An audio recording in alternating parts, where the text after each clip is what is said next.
Indonesia adalah rumah bagi 80% orang utan di dunia yang hanya ditemukan di Borneo dan Sumatera.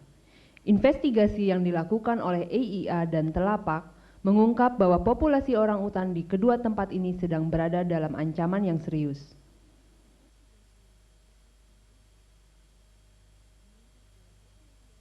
Kini para penebang liar telah merambah Taman Nasional Tanjung Puting dan Gunung Leuser, yang merupakan tempat perlindungan terakhir bagi orang utan dan spesies kayu langka seperti ramin.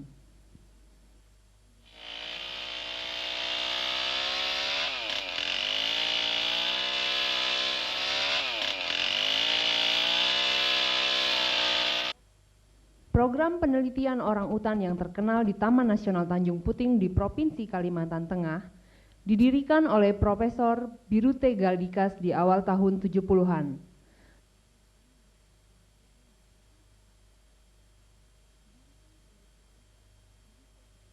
Taman Nasional ini juga terkenal sebagai tempat perlindungan berbagai spesies primata, di antaranya bekantan.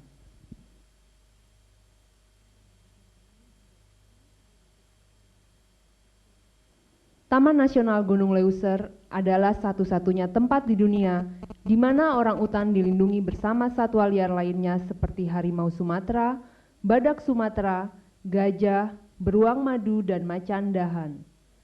Taman Nasional ini membentang dari Samudra Indonesia sampai pegunungan tinggi dan menyediakan sumber air untuk irigasi bagi masyarakat setempat. Rawa-rawa di Taman Nasional ini, di mana ditemukan populasi orang utan yang paling padat di dunia, merupakan penyerap karbon yang sangat penting dan berperan sebagai pencegah banjir. Dalam kurun waktu tahun 1999 ini, EIA dan Telapak melakukan 7 investigasi terpisah untuk merangkum bukti-bukti yang kemudian diterbitkan dalam laporan The Final Cut.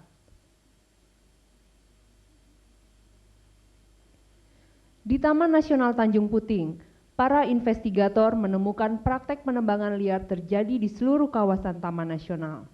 Hampir di setiap sungai di sana ditemukan rakit-rakit kayu yang mengangkut kayu keluar dari Taman Nasional, tumpukan kayu ramin, serta pondok kerja para penebang liar. Sementara di bagian timur, beberapa truk digunakan di jalan khusus yang dibangun para penebang liar. Bahkan di tengah-tengah Taman Nasional, membentang rel-rel logging setidaknya 17 cabang. Di mulut sungai, tongkang-tongkang baja yang mampu mengangkut sampai dengan 2.000 meter kubik kayu telah siap membawa kayu ramin tersebut keluar. Ramin adalah spesies kayu tropis yang sangat langka dan hanya ditemukan di rawa-rawa hutan tropis. Kayu ini adalah kayu mewah yang dipakai untuk dekorasi panel rumah, tirai kayu, ranjang, dan bahkan untuk tongkat biliar. Para investigator EIA dan Telapak menumpang salah satu kapal di pelabuhan dan berbincang dengan awak kapal.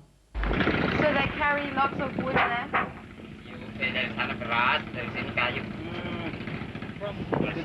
Dari sini pada umumnya di Jawa tuh bawa kayu, ya.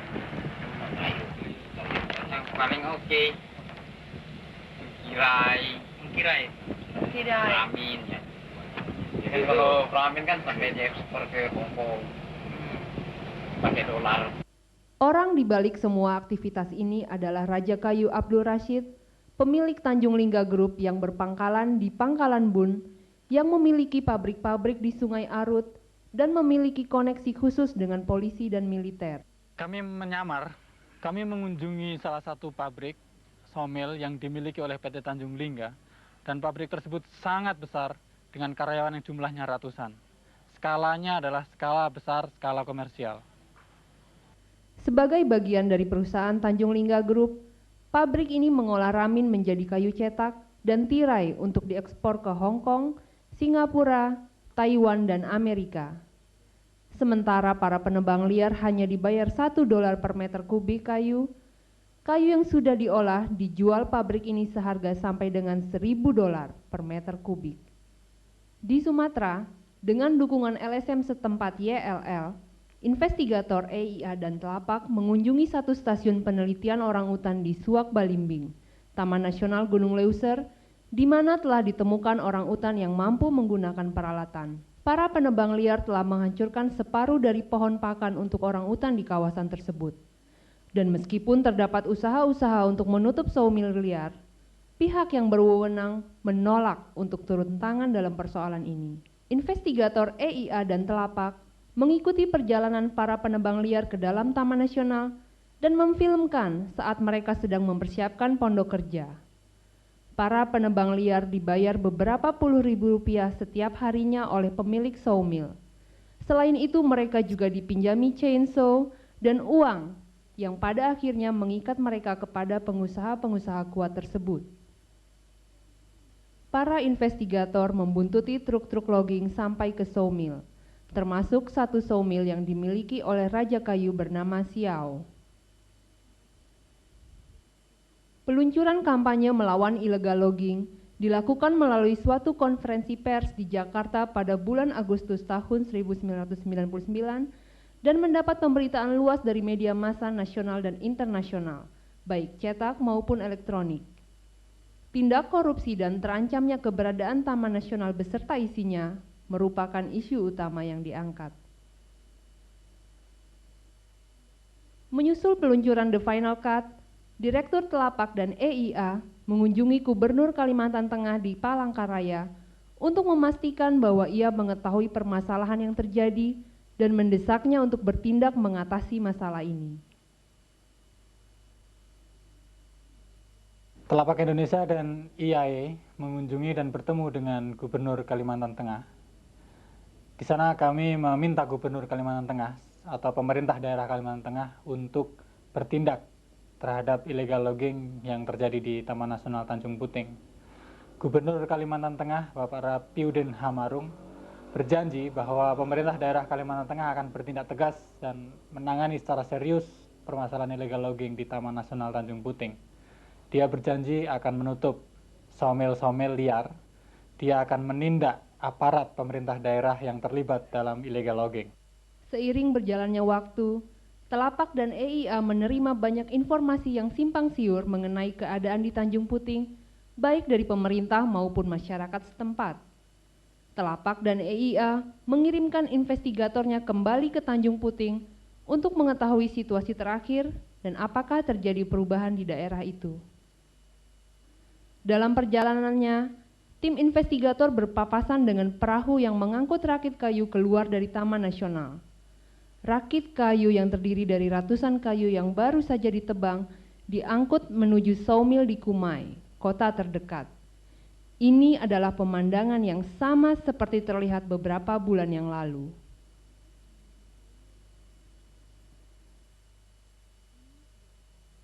Tim investigator menemukan rel-rel logging yang membentang yang merupakan infrastruktur penting dalam kegiatan illegal logging ini. EIA dan Telapak menerima kabar bahwa pihak yang berwenang telah membongkar rel-rel tersebut dan menyita kayu-kayu hasil tebangan liar. Tapi di kawasan ini hal tersebut jelas tidak dilakukan. Pada bulan September lalu, ratusan penebang liar menebang pohon membentuk blokade untuk menghalangi tim pengaman yang akan membongkar jaringan rel logging dalam Taman Nasional. Dan menurut berita terakhir, di bagian Taman Nasional yang merupakan daerah wisata, illegal logging telah berhenti, tetapi masih terjadi di bagian lainnya. Bukan para penebang liar yang harus ditindak, melainkan para raja kayu yang mengendalikan dan mengeruk keuntungan dari penebangan liar ini, seperti Abdul Rashid dari Tanjung Lingga Group. Tapi bukan saja terhindar dari tuntutan, ia malah memperoleh IPK dan saudara kandungnya yang bekerja untuknya ditunjuk menjadi Kepala Badan Pengelola Taman Nasional. Bahkan Rashid terpilih menjadi anggota MPR mewakili utusan daerah. Menyusuri Sungai Sekonyer, tim investigator menyelidiki kemana kayu-kayu ramin tersebut dibawa. Tepat di mulut Sungai Sekonyer, tim investigator menemukan sawmill yang sedang beroperasi penuh. Rakit-rakit kayu dilepaskan dari ikatannya dan kemudian masuk ke dalam sawmill untuk diolah. Sawmill ini ilegal. Informasi mengenai pemilik sawmill ini telah disampaikan kepada pihak yang berwajib. Tim investigator berhasil memfilmkan ramin yang telah diolah diangkut ke dalam sebuah kapal tak bernama yang selanjutnya siap diberangkatkan menuju pasar domestik dan internasional.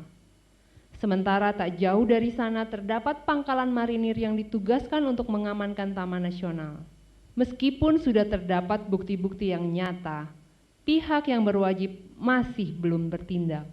Telapak Indonesia dan EIA akan terus melakukan kampanye ini melalui berbagai upaya pendidikan publik dan lobi politik. Kampanye ini akan berlanjut sampai illegal logging dapat dihentikan. Kegiatan illegal logging selain mengancam keberadaan Taman Nasional beserta isinya, juga menimbulkan kerugian ekonomi yang luar biasa bagi negara. Jika kegiatan ini tidak dihentikan, maka kehancuran hutan Indonesia sudah di depan mata. Dengan adanya iklim perubahan dan pemerintahan baru di Indonesia, maka peluang penghentian illegal logging dan perubahan kebijaksanaan pengusahaan hutan yang berorientasi ke masyarakat menjadi sangat terbuka. Penebangan liar di Taman Nasional Tanjung Puting sudah mencapai taraf yang sangat memprihatinkan. Ini kasus yang sangat-sangat buruk bagi Indonesia, bagi hukum Indonesia, dan bagi Departemen Kehutanan dan Perkebunan. Kalau pemerintah Indonesia tidak mampu menghentikan penebangan liar di Taman Nasional Tanjung Puting, kita tidak akan memiliki harapan masa depan kehutanan Indonesia.